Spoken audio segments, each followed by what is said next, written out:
आज मैं आपको कहानी सुनाने जा रहा हूँ। उसमें तो इतना सोना है, इतना सोना, सोना मतलब गोल्ड। ये कहानी सुनने के लिए मेरे एक सब्सक्राइबर उन्होंने मुझे फ़ोन किया और वो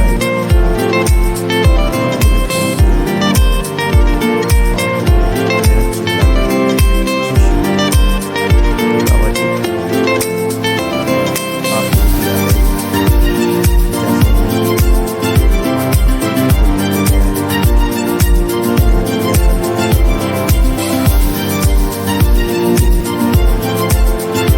रहे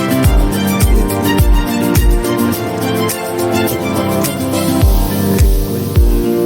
कमरा जैसा बना था, उसको जो है उसके ऊपर बहुत भारी पत्थर था और रेत से पूरा ढक गया था।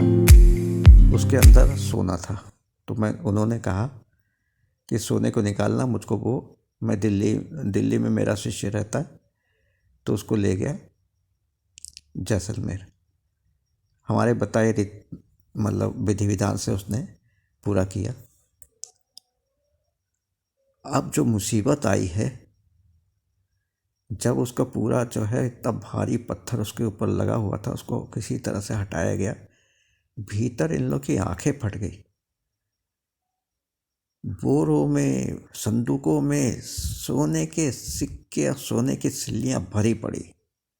हो सकता कोई स्मगलर का रहा हो, पाकिस्तान से, सब वहाँ मतलब पास में बॉर्डर है ना, वहीं से कोई लेके आया हो, उसके बाद मारा गया हो या कुछ भी बता ना पाया हो, तो वहीं पड़ी। बहुत सोना है ना, मनो सोना।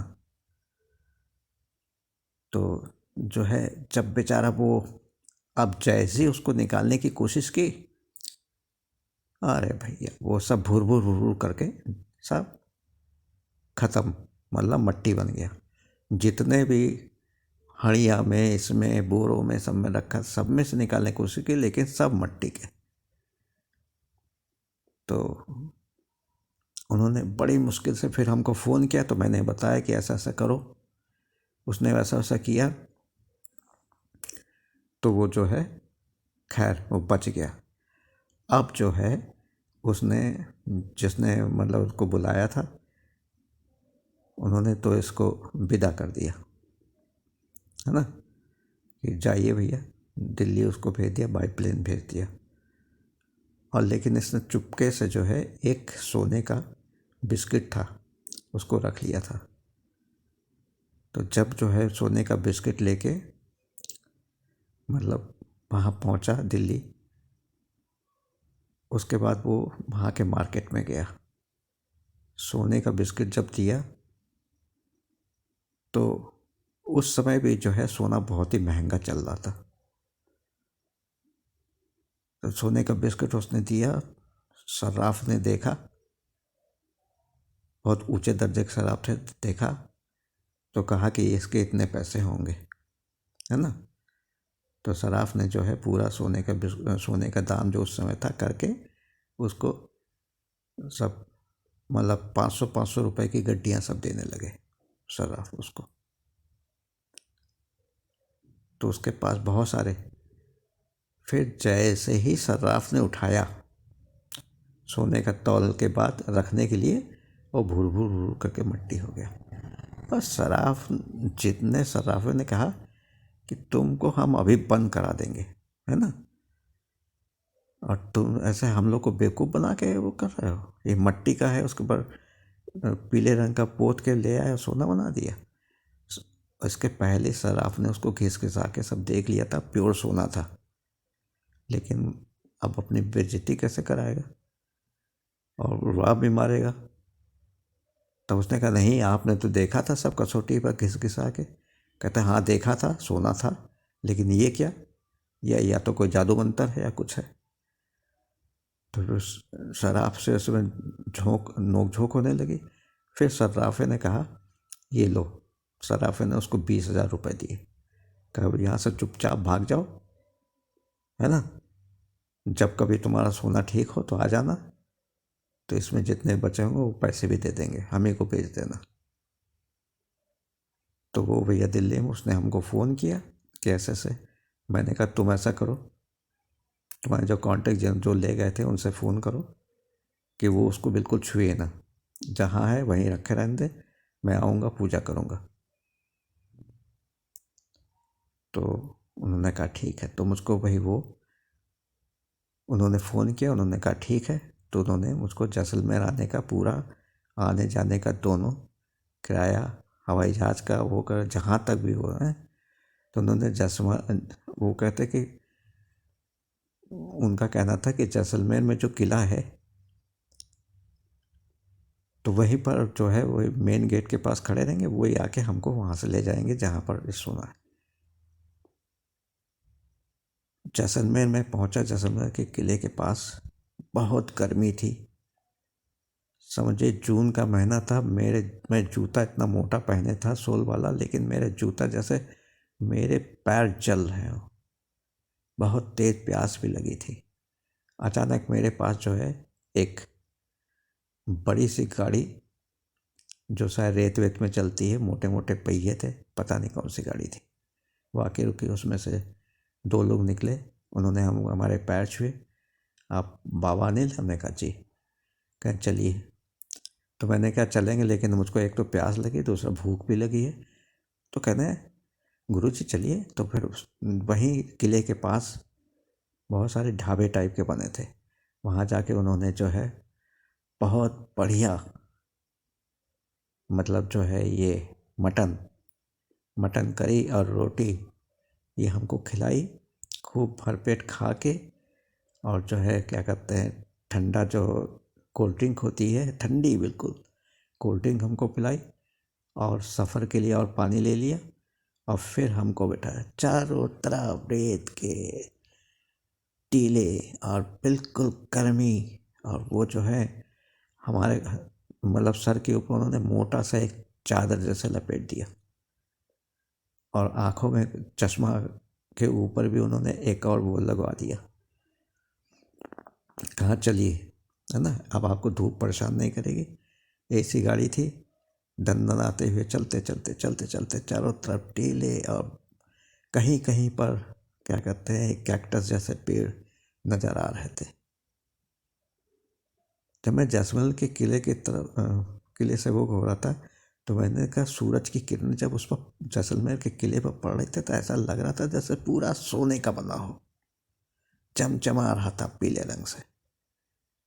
मुझको देख के बहुत अच्छा लगा। और ये रास्ता जो जैसलमेर के आगे का रास्ता, पूरा रेगिस्तान ही रेगिस्तान, चारों तरफ रेत ही रेत, बीच में कहीं कहीं जो है खजूर जैसे कोई पेड़ नज़र आ रहे थे, कैक्टस के पेड़, कैक्टस जैसे बहुत सारे पेड़ थे। गाड़ी दौड़ती गई दौड़ती गई दौड़ती गई। 2 घंटे बाद गाड़ी एक घर के पास रुकी, तो वहाँ पर बहुत सारे लोग थे। सब बाहर निकले, सब ने मेरे पैर छुए। तो मैंने कहा चलो मैं थोड़ी देर आराम कर लूँ। और फिर वो जो है मेरे लिए लस्सी वगैरह बना के ले आए। खूब बढ़िया लस्सी, खूब मेवा वेवा पड़ा हुआ, लस्सी पी। उसके थोड़ा देर आराम किया। फिर मैं वहाँ पर गया जहाँ जो है वो भी उनके घर से कम आधा किलोमीटर से ज़्यादा ही रहा होगा, दूर था। गया, उन्होंने वो पत्थर हटाया, मैं भी अंदर गया, देखा बहुत। तो मैंने कहा आज रात में पूजा करेंगे। फिर मैंने विधि विधान से रात में पूजा किया। पूरा जो है क्या कहते पूजा किया। और उस अचानक जो है चारों तरफ से चीख पुकार मचने लगी, और रेत ऐसे हवा चलने लगी, और रेत के झोंके जो है अंदर आके पूरा जैसे पूरा कमरा भर जाएगा। वो कोई दरवाज़ा तो था नहीं, पत्थर था। पत्थर यदि लगा दिया जाता तो हम लोग बाहर कैसे निकलते। किसी तरह से जो है क्या कहते हैं मैंने जल्दी जल्दी पूजा निपटाया, लेकिन रेत कमरे में भरती जा रही थी। इतना सोना लगता था हम लोग सोने में ही दफन हो जाएंगे। चारों तरफ सोना ही सोना था। फिर जो है क्या कहते हैं एक बहुत भयंकर सी आवाज़ हुई, एक आकृति सामने आई। कहते हैं तुम लोग यहाँ से भाग जाओ, नहीं तो सब मारे जाओगे। आकृति के आर पार मैं देख रहा था। तो मैंने कहा मैं पूजा कर रहा हूँ, इसको लेके ही जाऊँगा। तो कहने लगा देख वे, मुझसे कहना, यदि इसको ले जाने का शौक है तो मुझको एक काला रंग का साढ़ उसकी कलेजी ला के दो, जब मैं वो खा लूँगा तब मैं इसे ले जाने दूंगा। काला साढ़, वो भी जिंदा हो, और उसको मार के उसका कलेजा निकाल के हमारे पास लाओ। हमने कहा बाप रे बाप, एक तो उस रेगिस्तान इलाके में काला साढ़ कहाँ से ढूंढूं, दूसरा जो है उसका ढूंढूं भी तो उसको मारूं कैसे, और मैं जानवरों का बहुत प्रेमी हूँ। मैंने सोचा ये तो यार इसने ऐसी बात कह दी कि मेरे उसूल के खिलाफ है कि मैं किसी निर्दोष जानवर को मारूं, और लालच में यदि मार भी दूं तो मारूंगा कैसे। साढ़, वो भी काला, और देखते ही झपटेगा, मारेगा अलग से, मार डालेगा, निकालने से पहले कलेजा निकालने से हम लोग का कलेजा निकल जाएगा। हमने कहा देखिए आप जो भी हैं, भूत प्रेत जिन्नात कुछ भी हैं, जो इस सोने की रक्षा के लिए आपको यहाँ पर रखा गया है, तो आप जो है प्लीज़ आप मेरी मतलब वो मांगे, ये नहीं कर पाएंगे कुछ और। तो कहता है तू नरबली देगा, मैं आदमी के खून से प्यास बुझाऊंगा तब ले जाने। मैंने कहा ये भी नहीं हो पाएगा, नरबली दूंगा तो इतनी दूर आके किसी को मार के फ़ायदा ही क्या, ये सब हमारे अपने हैं, मैं नहीं दे सकता। फिर बहुत वो किया, उधर मैं मंत्र जाप करता रहा। फिर अचानक मेरे मंत्रों के प्रभाव से और मेरी माँ काली के प्रभाव से, पता नहीं कैसे, उसने कहा ठीक है ये ले जाए, है ना, सब ले जाए, लेकिन सुन, तुमने पूजा किया है, तुमने मुझको वो किया है, इसमें से एक भी सोने का टुकड़ा तुमको नहीं लेना है ना, और तुमको यहाँ से तुरंत काम करो, पूजा पाठ बंद करके, और जल्दी से निकल जाओ, जहाँ से आए वहीं चले जाओ, नहीं तो मैं सबको मार दूंगा। और ये सोना जो है, मैं कल दोपहर तक का समय दे रहा हूँ, ये पूरा खाली हो जाना चाहिए, और सोना वो नहीं होगा। मरता क्या ना करता भैया, भूत प्रेत या जिन्नात के आगे किसकी बस चलती। मैं बहुत ही भयंकर रूप से उत्तेजित हो गया, यार इतनी दूर आया हूँ, इतना सोना है, मनो सोना है, लगता कोई से स्मगलर कर रहा होगा, या किसी राजा महाराजा ने छुपाया होगा यहाँ पर, और उसमें से मुझको एक भी टुकड़ा नहीं मिलेगा। तो उन्होंने कहा आप जो है कि आप गुरुजी परेशान ना होइए, सोना नहीं से हम आपके लखनऊ में पैसा पहुंचा देंगे, आपके आने जाने किराया, हवाई जहाज़ का किराया, आप यहाँ से दिल्ली, दिल्ली से जो है आप आराम से जो है आगे निकल लीजिएगा। तो क्या कहते हैं, जो कनेक्टिंग मिलती है, फिर उन्होंने हमको पहुंचाया। पहुंचाने के बाद हमको जो है मेन वहाँ पर, मतलब बहुत दूर था, शायद उदयपुर था या कहाँ पर था, वहाँ का टिकट लेके उन्होंने जो है हमको प्लेन पर बैठाया। हम प्लेन पर जो बैठे, अंदर चले गए, उन लोग तो बाहर ही थे, और उसके बाद जो है वहाँ दिल्ली पहुँचे, दिल्ली से अपने निवास स्थान पे आ गए। तो ये जो है जैसलमेर में मेरे शिष्य ने, जो परम शिष्य था, बेचारे ने खुदाई की, उसको भी 20,000 से ज़्यादा नहीं मिले। मुझको हवाई जहाज़ का आने जाने किराया मिला, और तो कुछ मिला नहीं। और रास्ते में कुछ मतलब उन्होंने करीब 5-10 हज़ार रुपये मेरे जेब में रख दिए थे, बस वही मेरे हुए, और मैं करोड़ों रुपए का सोना छोड़ के और जो है लखनऊ वापस आ गया। लौट के बुद्धू घर को आए। ये कहानी मैंने लिखी थी बहुत पहले, और उसको मैंने फेसबुक पे डाला था।